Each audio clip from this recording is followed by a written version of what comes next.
Periods के मसाइल आजकल बहुत कॉमन हैं और दिन ब दिन ऐसे पेशेंट्स या ऐसी ख़वातीन जिनको माहवारी के मसाइल हैं, यानी माहवारी बार बार आती है या ब्लीडिंग बहुत ज़्यादा होती है या इस जैसे सिमिलर मसाइल, उनकी तादाद रोज़ बरोज़ बढ़ रही है।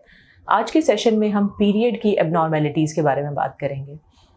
सबसे पहले मैं आपको बताऊंगी कि नॉर्मल पीरियड्स क्या होते हैं। अगर आपको एक माहवारी महीने के बाद 28 से 40 दिन के अंदर आ जाती है तो इसका मतलब है कि आपके पीरियड्स नॉर्मल हैं। इन दिनों में बाज़ औक़ात हम 5 या 6 दिन का इजाफ़ा या उसकी कमी भी कर सकते हैं। इसके मेरे कहने का मतलब ये है कि अगर आपको 21 दिन से लेकर तो 35 से 40 दिन के अंदर किसी भी वक्त पीरियड्स बग़ैर किसी दवाई के या बग़ैर किसी मेडिसिन के लिए आ जाते हैं तो that means they are normal. अब आ जाते हैं कि ब्लीडिंग कितने दिन हो तो उसको नॉर्मल कंसिडर किया जाएगा। 2 दिन से लेकर 8 दिन तक होने वाली ब्लीडिंग को नॉर्मल कंसिडर किया जाता है। अगर 2 दिन से कम ब्लीडिंग हो रही है तो इसको एबनॉर्मल कंसिडर कर लेंगे, और अगर 8 दिन से ज़्यादा ब्लीडिंग हो रही है तो इसको हम एबनॉर्मल कंसिडर करेंगे। इसी तरह से एक स्पेसिफिक पैटर्न होता है ब्लीडिंग का, जो कि मैंने अपने पेशेंट्स में देखा है कि उन्हें पहले 3 से 4 दिन हैवी फ्लो होता है और उसके बाद जस्ट स्पॉटिंग होती है और लेटर ऑन पीरियड्स ख़त्म हो जाते हैं। अमूमन यही वाला ट्रेंड चलता आ रहा है। सो ये सब चीज़ें हमारे नॉर्मल पीरियड्स के बारे में हो गई, यानी 21 दिन से लेकर 35 दिन तक अगर किसी भी टाइम पे आपको पीरियड्स आ जाएं तो ये नॉर्मल है। ब्लीडिंग का दौरानिया 2 दिन से लेकर 8 दिन के दरमियान किसी भी टाइम हो तो ये नॉर्मल है, और ब्लीडिंग का एक स्पेसिफिक पैटर्न है जिसमें ना तो बहुत कम खून पड़ रहा है ना बहुत ज़्यादा पड़ रहा है, तो ये एक नॉर्मल चीज़ कंसिडर की जाएगी।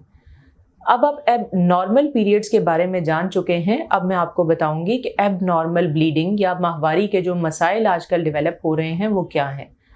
उन मसाइल में एक बहुत बड़ा मसला है कि 30 या 40 दिन गुजर जाते हैं लेकिन पेशेंट्स को पीरियड्स नहीं आ रहे होते, और इवन 2-2, 3-3 महीने भी गुजर जाते हैं, पेशेंट्स को ब्लीडिंग नहीं होती या पीरियड्स नहीं आते।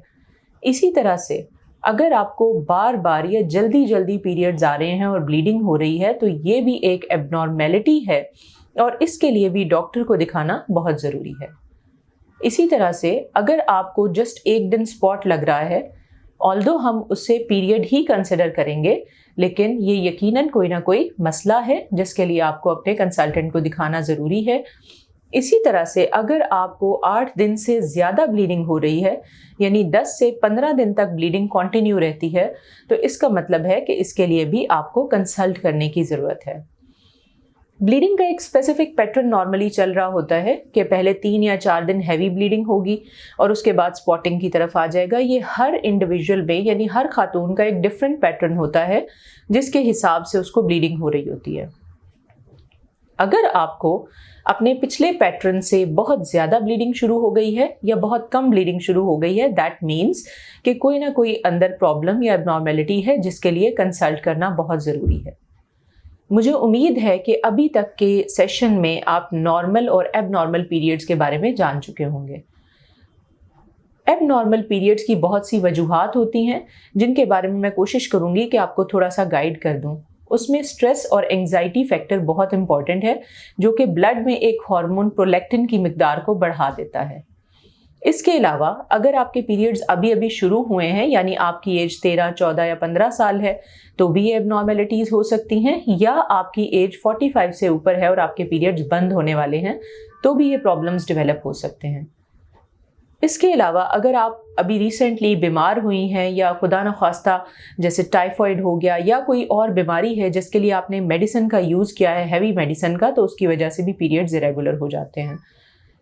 बाज़ औक़ात पॉलीसिस्टिक ओवेरियन प्रॉब्लम्स या हार्मोन्स के प्रॉब्लम भी कोई ऐसी रीज़न क्रिएट कर देते हैं जिसकी वजह से ब्लीडिंग के डेज ऊपर या नीचे हो जाते हैं। इस सेशन को करने का मकसद ये है कि आप जान सकें कि नॉर्मल पीरियड्स क्या होते हैं और एबनॉर्मल पीरियड्स क्या हो सकते हैं, ताकि जब भी आपको माहवारी में कोई भी बेकायदगी महसूस हो, चाहे वो बार बार ब्लीडिंग का होना है या बहुत देर के बाद और 2-2, 3 महीने पीरियड्स का ना होना है, ऐसा कोई भी प्रॉब्लम अगर आप फेस करें तो अपने डॉक्टर को जाके दिखाएं, ताकि आपके जो पीरियड्स के प्रॉब्लम है उसके बारे में देखा जा सके कि कोई प्रॉब्लम तो डेवलप नहीं हो रहा, अंदर कोई अंडरलाइंग इशू तो नहीं है। जब आप डॉक्टर के पास जाएंगे तो नॉर्मली आपका अल्ट्रासाउंड किया जा सकता है جو کہ آئیڈینٹیفائی کرنے کے لیے ہیلپ فل ہوگا کہ انڈرلائنگ پرابلم کیا ہے۔ میں امید کرتی ہوں کہ یہ سیشن آپ کے لیے ہیلپ فل ثابت ہوگا اور آپ کو اپنے بہت سے سوالات کے جواب مل چکے ہوں گے۔ Thank you very much.